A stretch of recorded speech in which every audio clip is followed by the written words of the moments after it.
Let's talk Pokemon Go. It's been more than 3 weeks since the app came online and I finally decided to give my thoughts on it. I'm now level 19, joined Team Mystic, caught 81 Pokemon and seen 83 Pokemon. My starter is a Charmander, mostly because Charmander is my most favorite Pokemon. However, I feel like I made a grave mistake since I have not seen a Charmander ever since I played this app. And my most powerful Pokemon is a Vaporeon. The best part about this app is that it's free. Sure, there are things to buy, sure I've been tempted many times to put money down to get more Pokeballs because I was out of them, but I managed to pull through and not spend a single dollar on this app. I'm just earning Pokecoins for free, and once I earn 200, I'm buying the bag upgrade. The first week I had the app, I honestly hated it. The servers were down every single time I wanted to go out and capture Pokemon. I live in the suburbs in New York. The only times the servers weren't down is when it's around midnight. Even if the servers are up, they were still fidgety. It's annoying to see a rare Pokemon like Tauros and you capture it with the ball, then it freezes. So you have to restart the app and there was a huge chance you didn't capture it. Also, the GPS isn't perfect, so it's super annoying if you're at the Pokestop, but for some reason, your character is close to it but doesn't go there. You try walking a bit more so the character can register the movement, then it just goes berserk or freezes. Yeah, the first week was torture. However, it was to be expected. It's the most downloaded app ever and was even more popular than porn. Of course server issues were expected, and a lot of the problems got fixed by now, and I am enjoying the app a lot. Before this, I want to go out and go on walks because I want to. Now with this app, I want to go out and go on walks just to capture Pokemon and hatch eggs. I love walking off a 10-kilometer egg and get a Pokemon I never had like Magmar or Dratini. And it's a great thing this app launched in the summer. Gives almost everyone an excuse to actually go out and walk.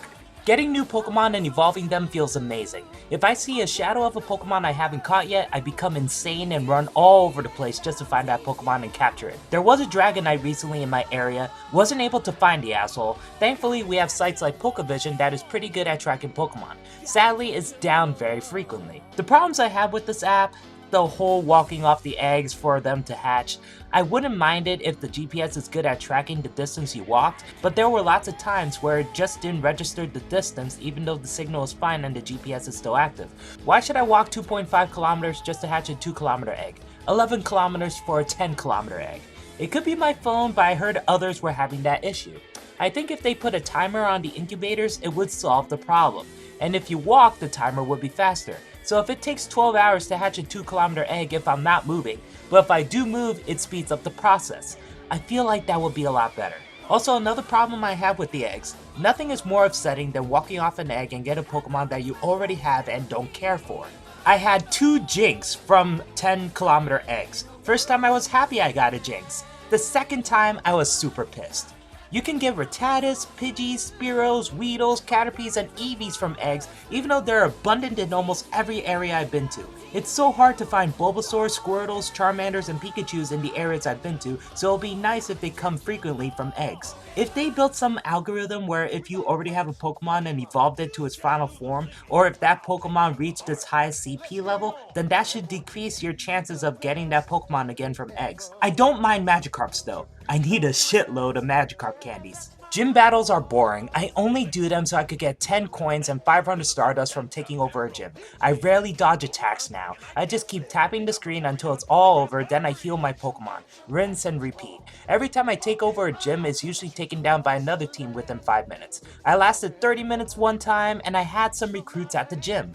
You can only get the gym benefits every 20 hours if your Pokemon is still defending the gym, but it's honestly useless. Gyms get taken over every hour, and it's summertime. Everyone is playing this app. Everyone is taking over everyone else's gym. I can't wait until they implemented more strategy into the battles.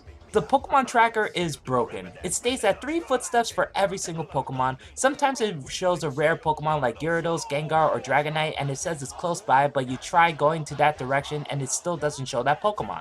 Heck, random Pokemon show up even though it doesn't show that Pokemon on the tracker. I encountered a Vileplume by accident. I wanted more Nidorans to evolve my Nidorino and Nidorina, then that guy came out of nowhere. They said that every time you level up you encounter more rare Pokemon, but that doesn't seem to be the case for me. So many Rattatas, Pidgeys, Caterpies, Weedles, Spearows, Clefairies, and Eevees. Also, I don't know if the location has any effect on Pokemon. I thought water Pokemon would be near lakes, rivers, and beaches. I went to a beach in New Jersey and there were only Nidorans. My friend caught a Lapras in his apartment and he lives about 10 minutes away from the river if you drive by car. Also, where do you get Charmanders? I found Bulbasaurs and Squirtles, but I couldn't find any Charmanders.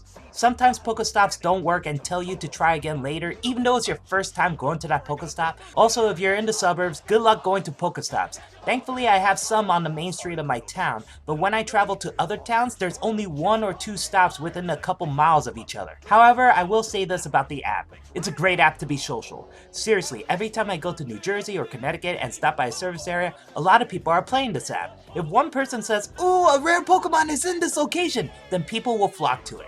More people are playing this now instead of games they have for their home consoles. I haven't gone back to Overwatch and Uncharted 4 for a while, and I love those games. My PS4 is just collecting dust, missing me as I just go outside with my phone. It's nice to walk into some people who are at a Pokestop with lures, especially if they're on your team. You can tag team to take down another team's gym. I see people at night also playing Pokemon Go because they want to catch some rare Pokemon, or they need to go to the nearest Pokestop to refill on balls. Even though the app kinda promotes gang warfare, still, it brings people together and share common interests. Also, this app is a spiritual successor to Pokemon Snap. I love taking pictures of the Pokemon in the world. The augmented reality is done extremely well. Sometimes it's funny to see Pokemon in certain locations where you don't expect them to be. I found a Squirtle, Meowth, and a Shelder at a GameStop. A Magikarp is flopping on the sidewalk. A Goldeen is somehow away from water and just floating in the street. Magmars infested Yale University. A Tauros blocked my way to my own home. Nidorans and Spearows were in my room. A Spearow attacked me in the movie theater.